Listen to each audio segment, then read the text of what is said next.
In today's video, I'm going to be showing you how to replace the oxygen sensor on a 2016 Nissan Altima. Now, this is the air fuel ratio sensor. This is up here, up on top. This is not before the catalytic. This is before the catalytic converter. So this would be called an upstream oxygen sensor. The part number that I'm using for this one is 2349133. It's about almost 200 bucks at the auto parts store. You can probably get these online a lot more cheaper, probably for half the price, if not a third of the price. Now, the codes I have is p014. Now, there's a p014a, b, c, and d. That's the last letter out of the code. And so basically, it's just showing that it's a lazy sensor. Now, also, there could be other things that are causing this guy to act up. You can have your mass airflow sensor act up, but that's not most of the time. Now, you could have a vacuum leak, but it would be stuck on a lean position if it is. So first things first, when you are replacing this guy, this is just kind of a little update on this, is that you need to go ahead and pop off this cover, and you need to make sure that you have the updated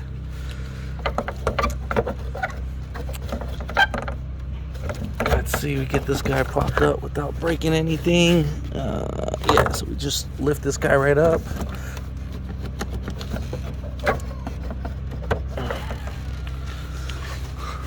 Let me go ahead and see what's going on over here. This guy's being like stubborn. It should have came off. Just don't want to break off the cover. So normally you just go ahead and lift this guy right up, but there's like a bolt holding it, but let's see. Didn't miss it, right? No, okay. So yeah, you just lift up on that point. Just want to make sure I didn't miss anything. Now, right here, you see we have the pink PCV valve. What you need to do automatically is convert it to the black PCV valve. These are about 30 bucks at Nissan dealership. Do not get them at any auto parts store, any aftermarket ones. Make sure you get an OEM one while doing the O2 sensor, and then you're gonna have to calibrate the computer if necessary. We could probably, it might just be like an idle relearn procedure on that. I'll do a little bit more research, and then I'll let you know like towards the end of the video. So that's pretty much it on that. So you might break this hose just in case. We're gonna go ahead and spray some WD-40 on that and use a flathead, and then just get some pliers on that. So I'll get you the part number for the PCV valve. Usually the dealership knows what you're talking about when you do the upgrade. You just tell them you got an Altima and you want to do the black PCV valve on that upgrade. If you haven't already, thumbs up, comment down below if you have any questions, and hit that subscribe button for more upcoming videos in the future. And we're gonna go ahead and start this video right after the intro.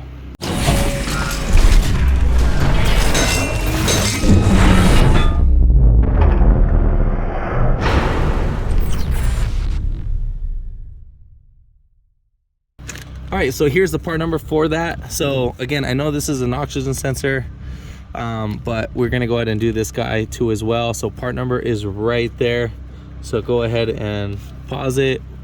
11810 Nancy 202. All right, so we got that. And then again, we're gonna go ahead and give me some pliers. Spray a little WD-40 on it. Now, the reason why I'm spraying WD-40 on it is just so I can make sure, because it's very hard. So you hear that? Shouldn't be that hard. It should kind of, so you could hear the different hollow. So we're gonna go ahead and try to pop this out without breaking this hose.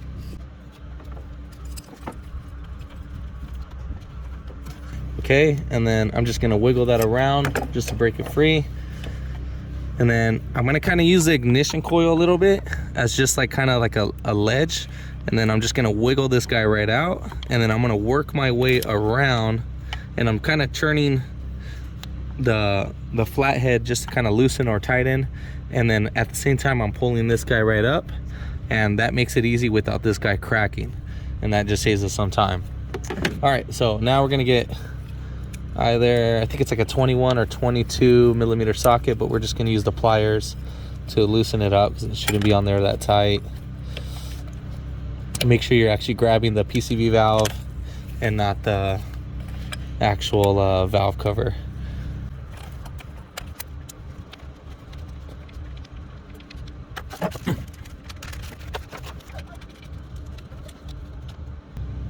So now for tightening, I mean, you don't really need to crazy torque these down or anything.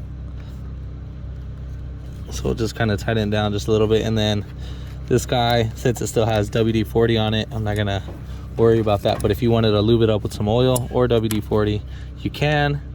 And then voila, that's pretty much it for that. And now we'll go ahead and go on to the oxygen sensor. All right, so next thing, what we're gonna go ahead and do is we're gonna go ahead and take off two 10mm bolts.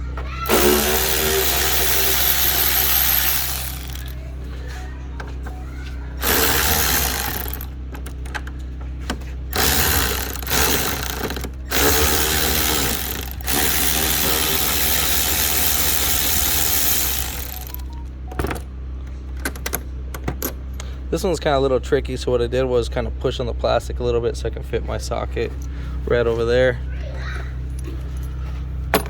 And then from here, you'll just kind of push this one back a little bit, and then we'll probably just lift up this guy. Sorry about the camera moving.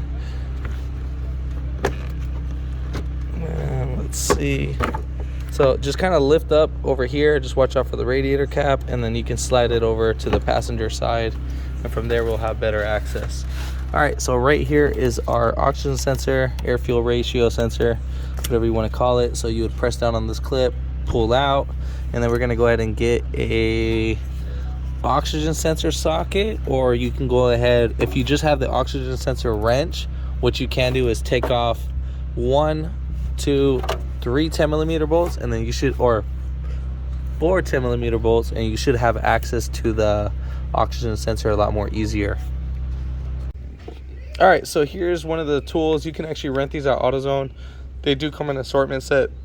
Part number is 25001 Bravo, or you can use a 7/8 or a 21mm wrench too.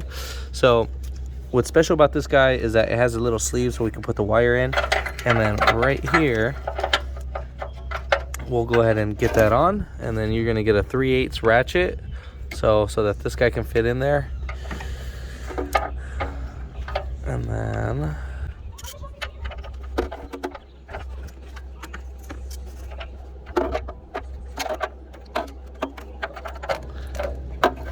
all right, so we're gonna go ahead and loosen it.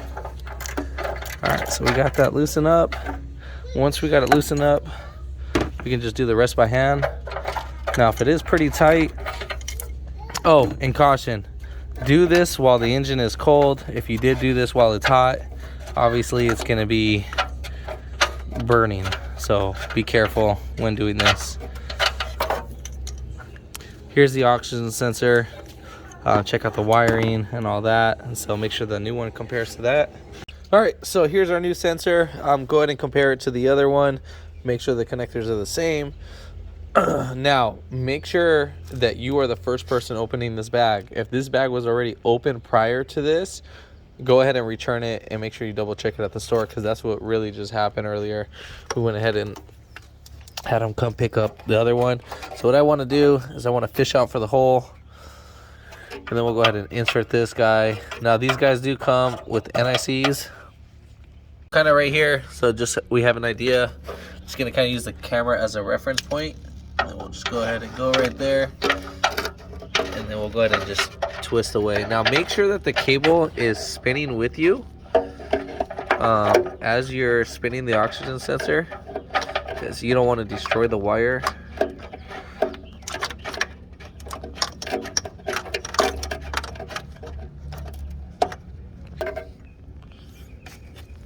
All right, so then we're going to go ahead and get our oxygen sensor socket, and then we'll go ahead and tighten it down. Now I don't really know the torque specs for this guy, but we'll go ahead and just tighten down. All right, cool. So now we're going to go ahead and connect this guy.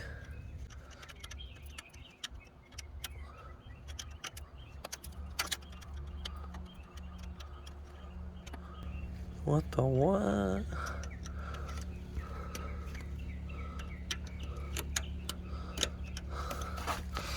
Then the connector should be the same. The actual connector is a little bit different. That is crazy. So right here, as you can see, this one's just like a slight hairline smaller, but everything matches up though. That's the actual OEM part number. But yeah, this guy ain't gonna work. Let me go ahead and get everything going then. I'm just gonna see if I can finesse it real quick. Yeah, definitely not gonna happen. Damn, this sucks. So what I kind of did as a little temporary fix until we get the original one, I just cut the bottom. Now, I am gonna take care of this, but this will still seal this properly. We got the little rubber seal, so we shouldn't have an issue. And that guy should clip right in. All right, so we got that clipped in. That's not going anywhere, and that's pretty much it. So what we're gonna go ahead and do, we'll go ahead and put our little piece back in, and I'm gonna put in the engine cover, and then we'll go ahead and get right back to the video. All right, so here's the codes. We have the p015 and then the p014. So C, D, A, and B. So all of those.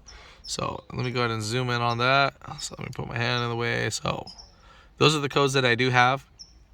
All right, so we are gonna go ahead and clear those codes. I just kind of wanted to show you what codes were on there.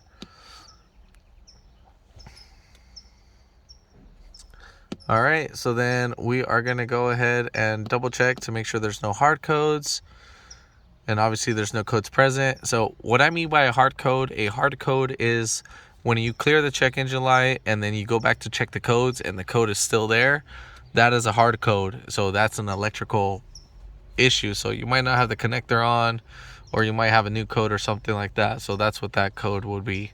And that's what I mean by a hard code. All right, so let's go to special functions, see if we need to calibrate anything. Self-learning control, we'll probably do that. And then idle, air, volume, learn. So we'll probably just do those self-learning controls and then the idle, air, volume, learn. If you don't have that, what you can do is you can start the car, and then you would let the car oh man, it's been so long since I've done one of these. I have another video for an oxygen sensor on how to do the idle relearn.